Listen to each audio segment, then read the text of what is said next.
once we put the girth on, basically that's when we're starting to see problems. Before, when it was by itself, it was okay, and it was actually sitting on the horse pretty evenly.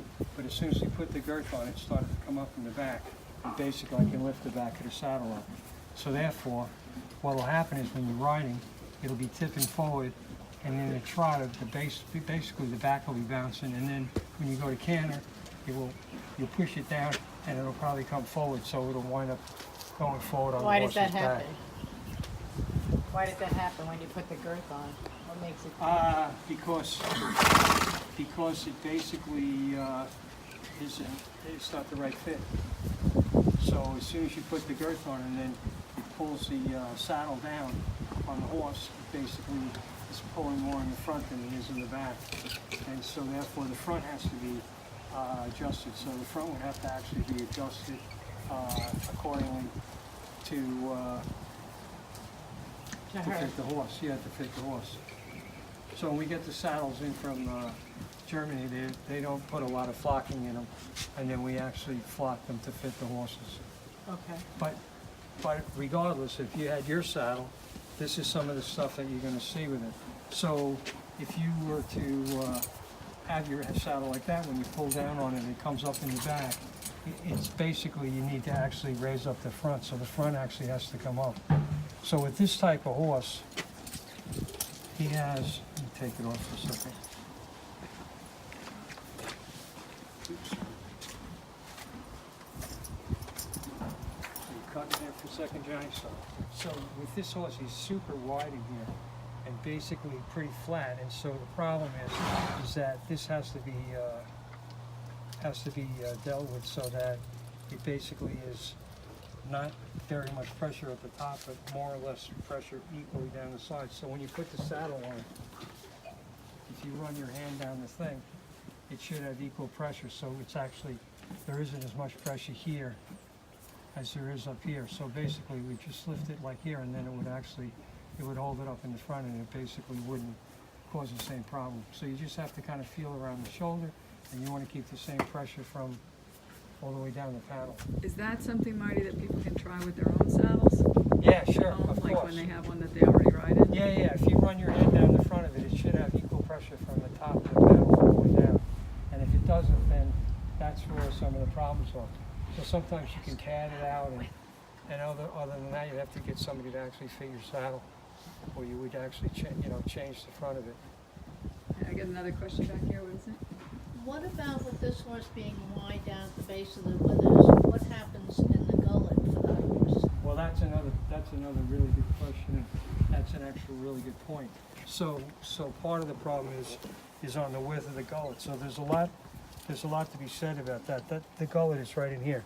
So they call this the gullet of the saddle, which is in the middle of the saddle. And so some of them have really narrow gullets. So part of the problem with this type of horse is that it actually will be pinching them all the time, like right up in here.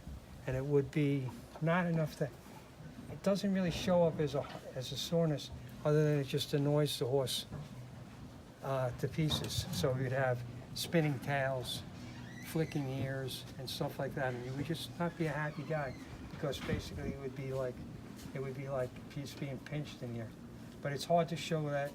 It doesn't really even show up in massages and stuff, because it happens when you're doing it. On. So it only happens. It's like how would you call that? It's real time. Yeah. So so if you have the saddle. Is that from a gullet that's too wide or Too too narrow. thin? Too narrow. So if the gullet is too narrow, so there's a lot to be said about that, and so the problem is that you need to be bearing in like right around in this area here, and the problem is you can't be too wide, too narrow, whatever. So the other problem is as you get the gullet gets wider, it gets less.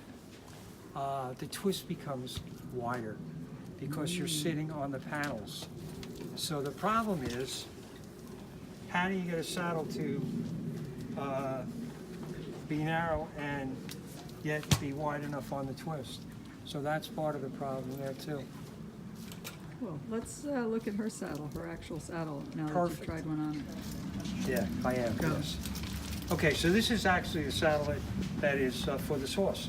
And so we're going to stick it on. Let's see what we got. Why do you do it without a saddle pad? The reason why is that basically I want to be able to actually feel what's going on. So When somebody tries, like, to check their own saddle at home, should they do it without a pad? yes, because basically you can feel, you just can't feel as much. And the other thing too is, at the end we'll talk about the actual pattern from the saddle when you get done riding it. And so if you have a regular saddle pad, it actually shows the correct pattern.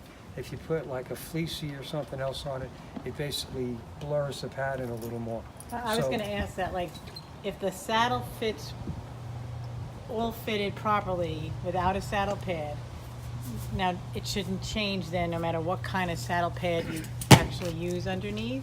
Except, there's an exception here. And Okay. the reason why is that it took me 19 years or 18 years to figure this out. And somebody asked me, and got me in the corner and said, hey, what's the deal with this? And I had to actually say, the reason why I say it is because if you use like a fleece pad or whatever, it doesn't, it's not even the softness, because the reality of it is there really isn't any softness in the saddles or anything else. Like when you feel the bottom of the saddle, and if it feels really soft, by the time you Saddle is fit perfectly to the horse.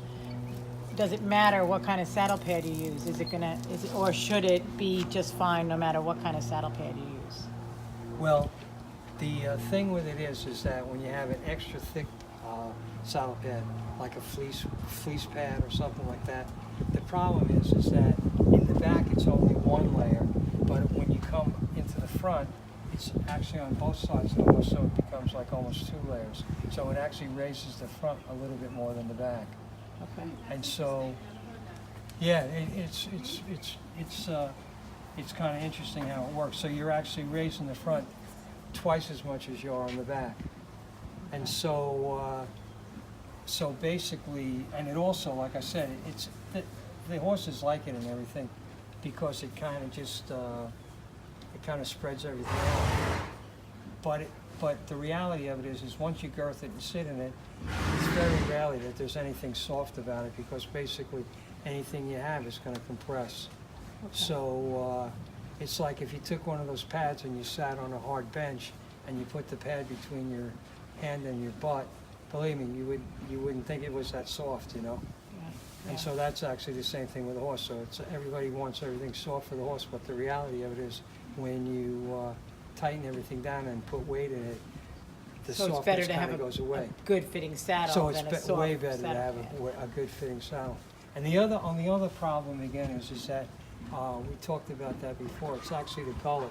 So what happens is this horse has a really nice back and it basically is wider and not really a problem. But if you have a really narrow, like almost like a sharp kind of a wither type of thing, the problem with the half pads and stuff is they go up in between the, they get in the gullet between the thing, and it actually puts side-to-side pressure on it. So the problem is that's something you're always trying to fight against, because if the tree is narrow enough to fit the horse, if you lean to the side or whatever, you can actually like kind of clamp the withers and basically lean over and do it. So with those pads, it actually adds more more material in there. Now, like we were saying today, we put a different saddle pad on her that was a fleecy, especially in the front. Yeah. And it was and the whole saddle felt like it was leaning to one side. Is that a function of this saddle, or is? The problem is, and we're not going to be mean to your horse or No, anything, that's but okay. it's kind of like a culvert. Okay, so like a big round pipe. So think about putting a saddle on like a 3-foot round pipe. The problem is that no matter what you do, it's just hard to anchor it in. So when you add a really thick pad to this type of horse, you're just increasing the amount of the culvert. So you went from a 2-foot culvert to a 3-foot culvert, which basically gives you nothing to actually hold on to again. Make it stay balanced. Yeah. How does her saddle fit? Well, we'll go through that. So again, we put it on, feels really good in the front, looks good in the back, not rocking and rolling, looks really nice, not rocking. It's a little bit, it may be Let me girth it, hold on, let me get the girth. Here it is. Oh, thanks. I got it.